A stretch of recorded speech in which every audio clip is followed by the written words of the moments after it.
siku ya Jumatatu Rabiul Awwal fungo 6:12 za asubuhi, na Mtume sallallahu alaihi wasallam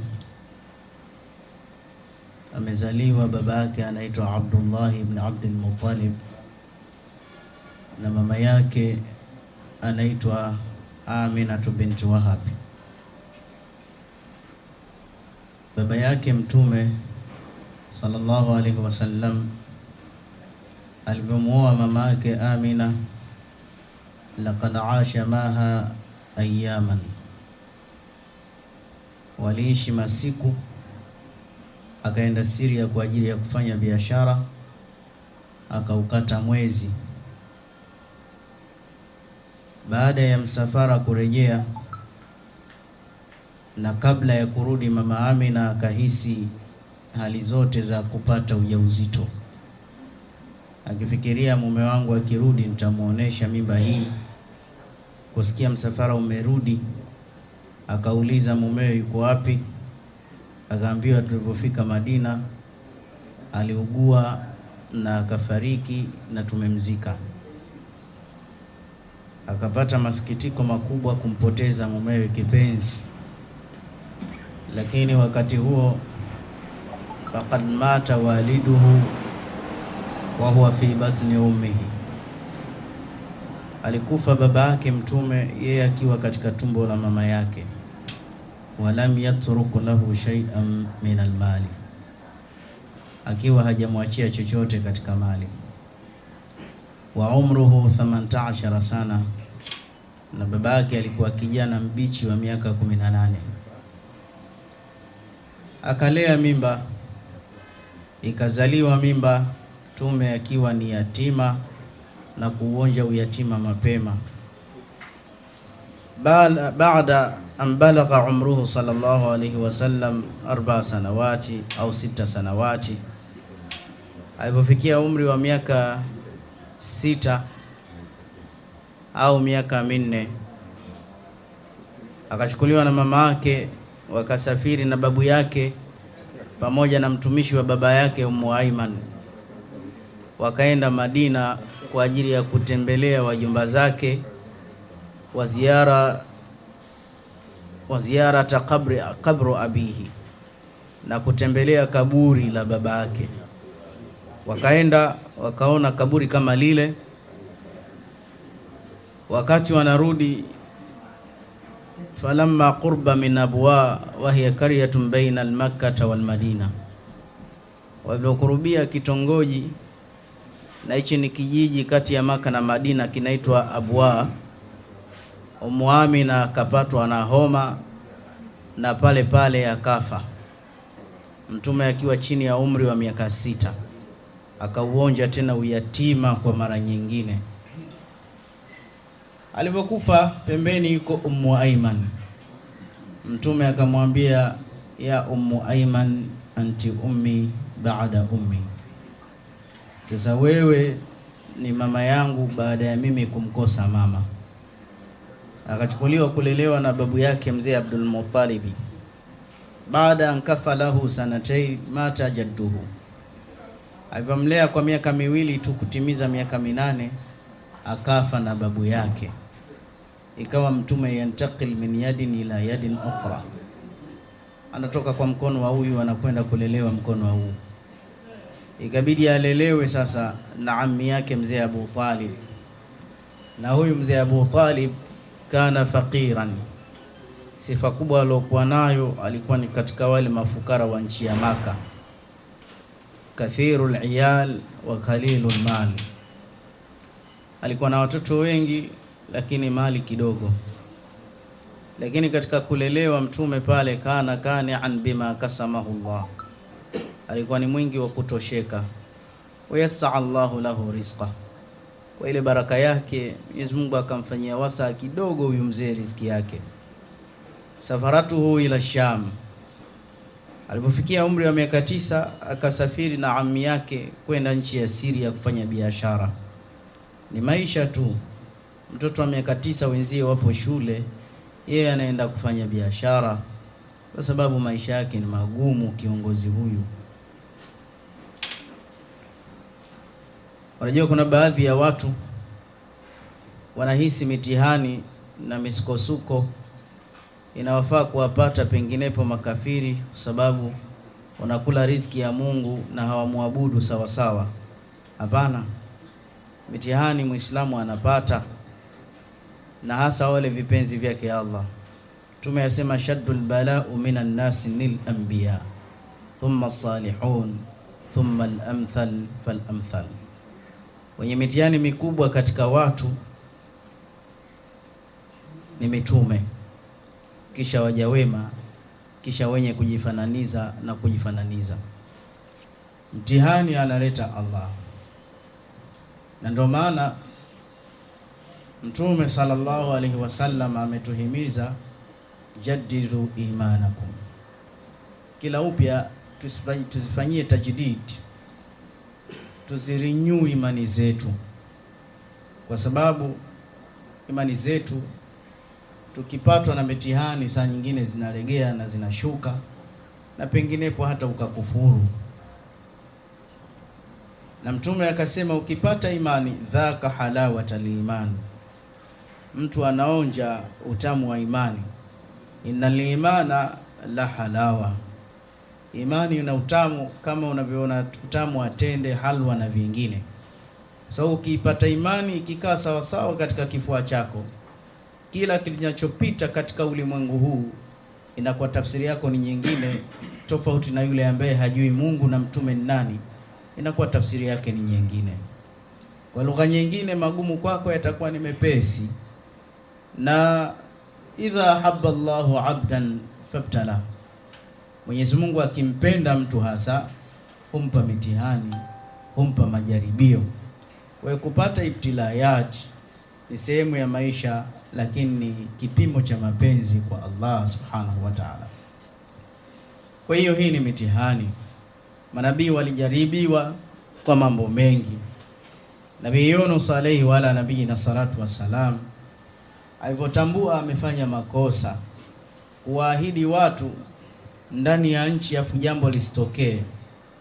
Ukiwaahidi watu alafu jambo lisipokuwa inakuwa mtihani. Yani bimaana watu walimkadhibisha katika mji wa Mosul, Nina wa Iraq, akaona sikae nao, akae pembeni, akamwambia mtakoma, adhabu itakuja.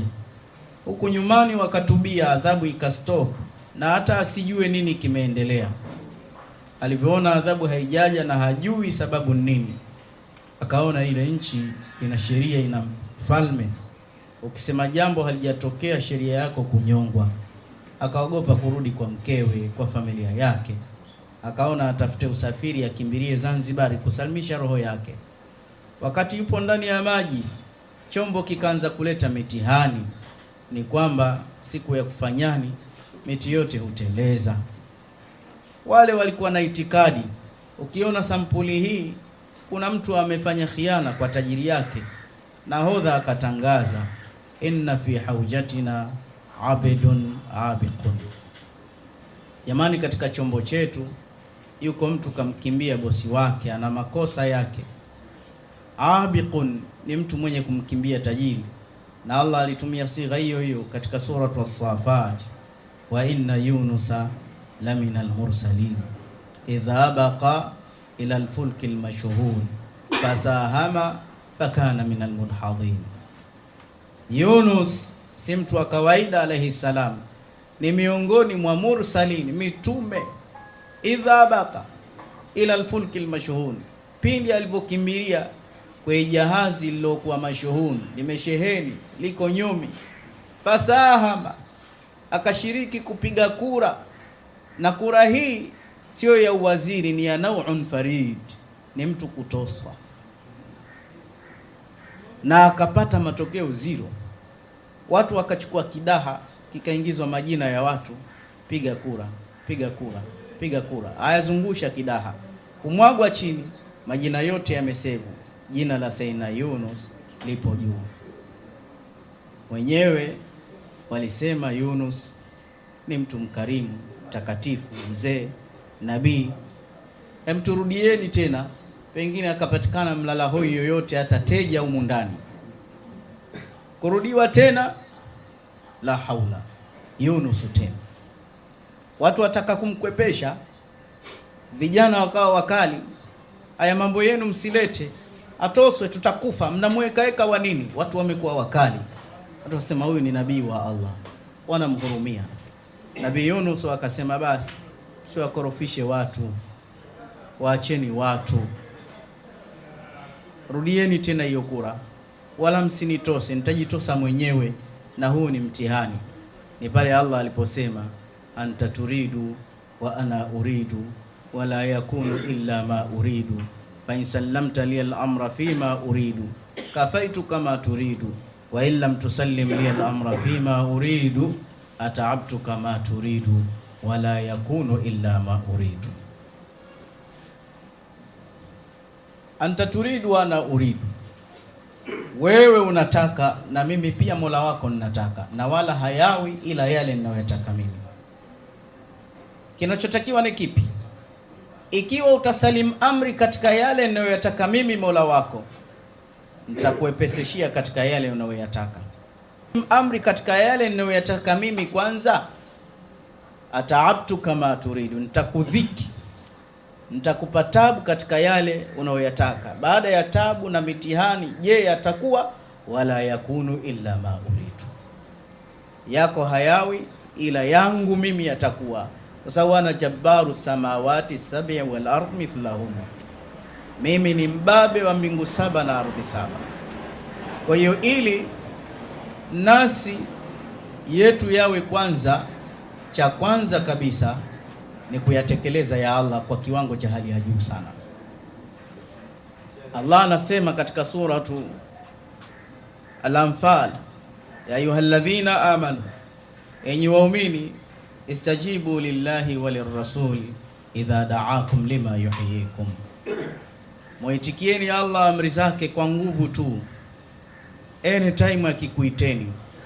Mwenyezi Mungu na mtume wake wakikuiteni, yatakiwa tuitikie kwa kishindo kikubwa. Wengine wote wanaotuita ni kwa sababu ya maslahi yao, lakini Allah na mtume lima yuhyikum, ni kwa yale mambo ambayo yataleta uhai mzuri katika maisha yenu. Aya nyingine nasema wala nabluwannakum bishai'in. Kiarabu ukisema bishai'in, hata kile kimchanga kile cha mwisho, tutakupeni mitihani kwa chochote, minal khawfi wal ju'i, khofu, njaa, wa naqsim minal amwal, upungufu wa mali, wal anfusi, vifo kukithiri, wa thamarati, na matunda kukauka shambani, wabashiri sabirin, wapewe habari njema watu wenye subira. Wao ni lamul qasam wa tawkid, nuni tawkid, wala na wao lam nuni zote tawkid, viapo vyote hivi. Inna Allah la yuqsimu illa bi'adha'imil umur innal 'adha'ima kufuha al-'udhama. Mungu haapi na vitu vidogo, huapa na mambo makubwa, na akiapa ni msisitizo tu, yuakidul masala. Kwa hiyo ibtilaya ni sehemu ya maisha, ibtilaya ni sehemu ya maisha, lakini inatakiwa subira.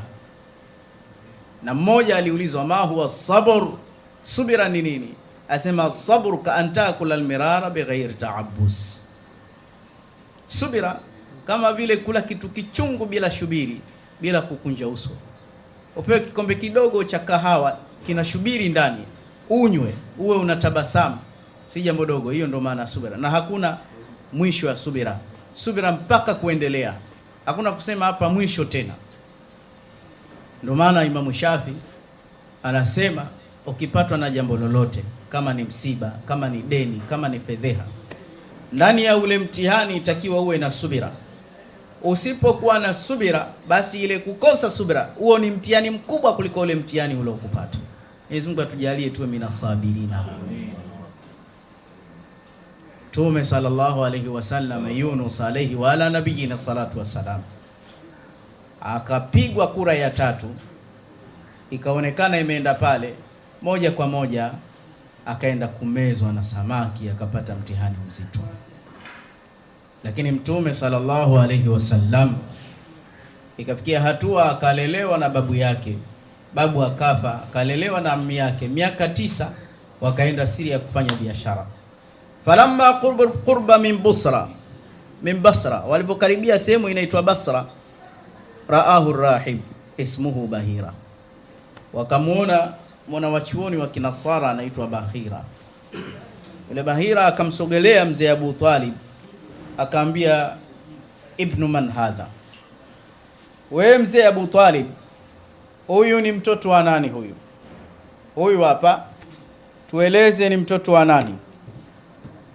Abu Talib akajingatangata akasema, hadha ibni, huyu ni mtoto wangu mimi.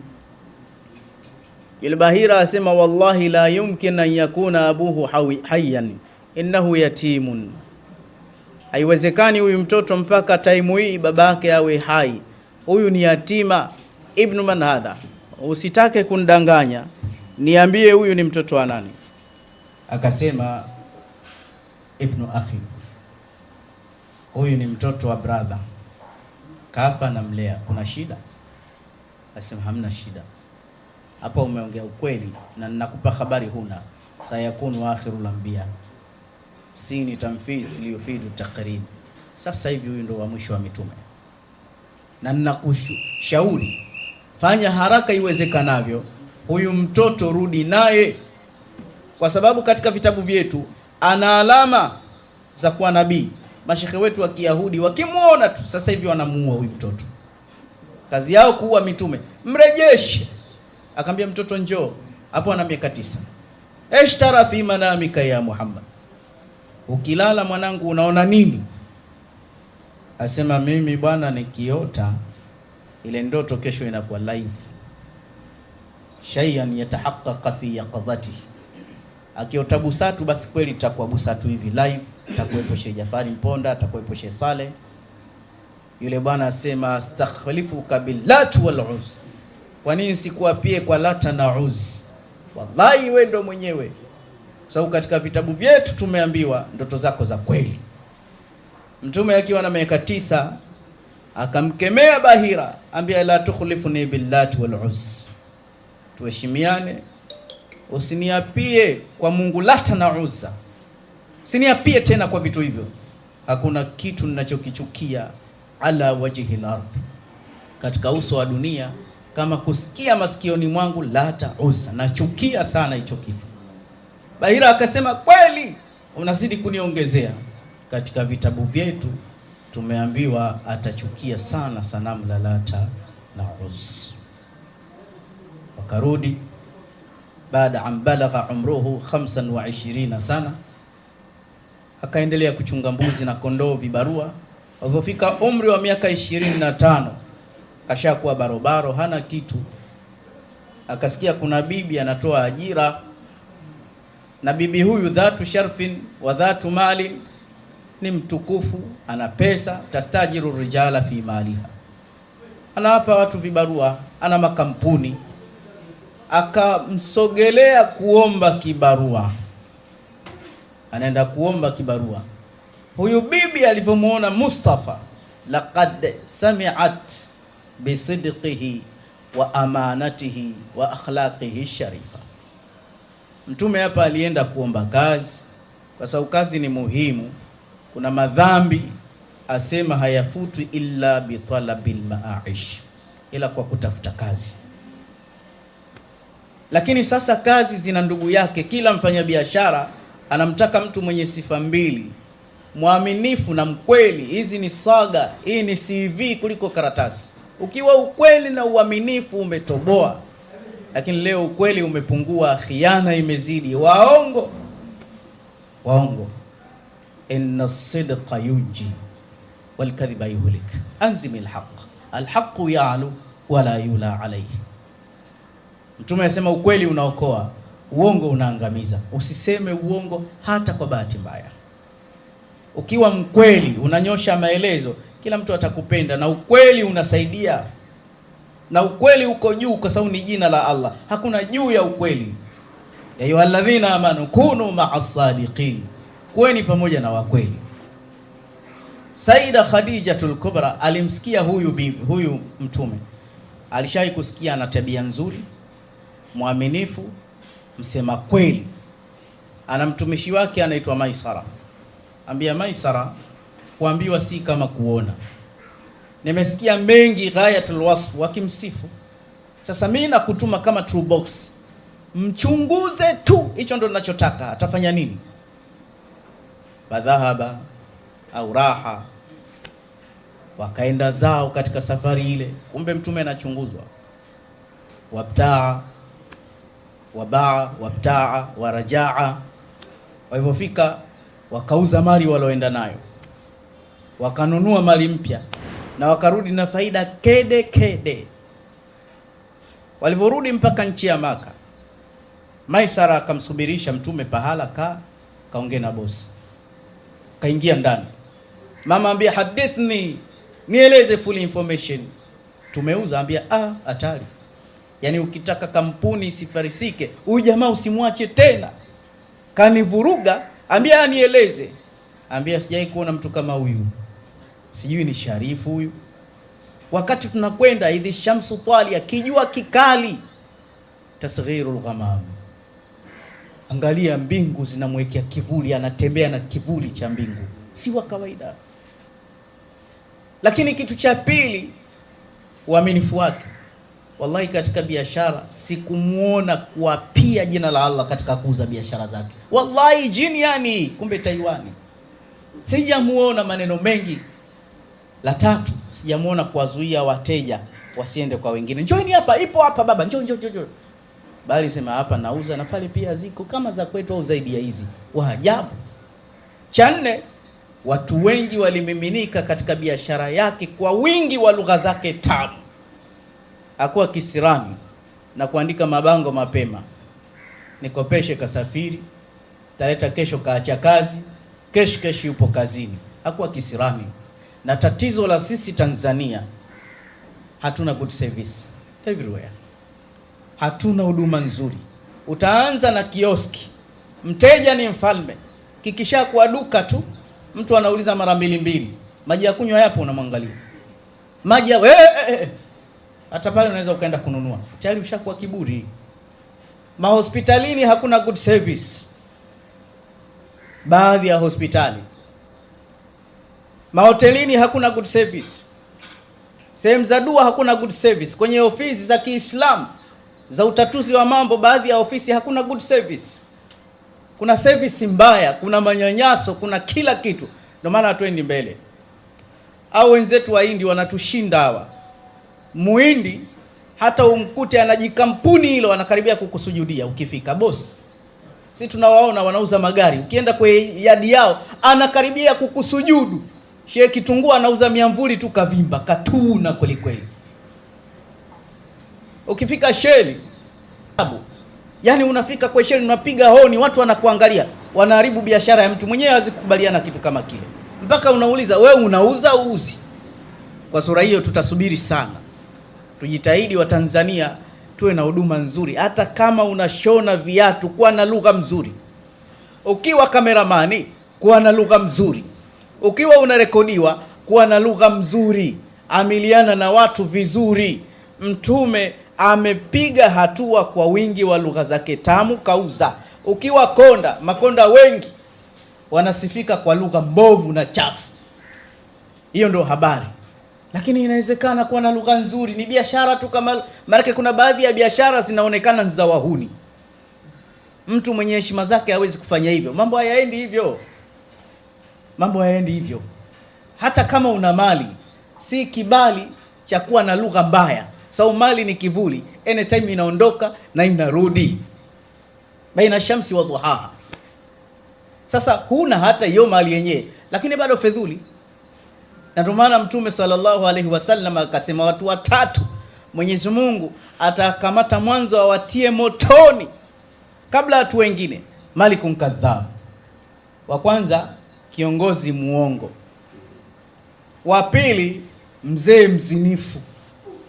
We mzee, zinaa ni haramu kwako mara nyingi zaidi kuliko ulivyokuwa kijana. Japo sio advantage kwamba vijana ruhusa, lakini mzee, mvi yako moja thawabu, Allah anakuonea haya, basi na wewe kuwa na haya.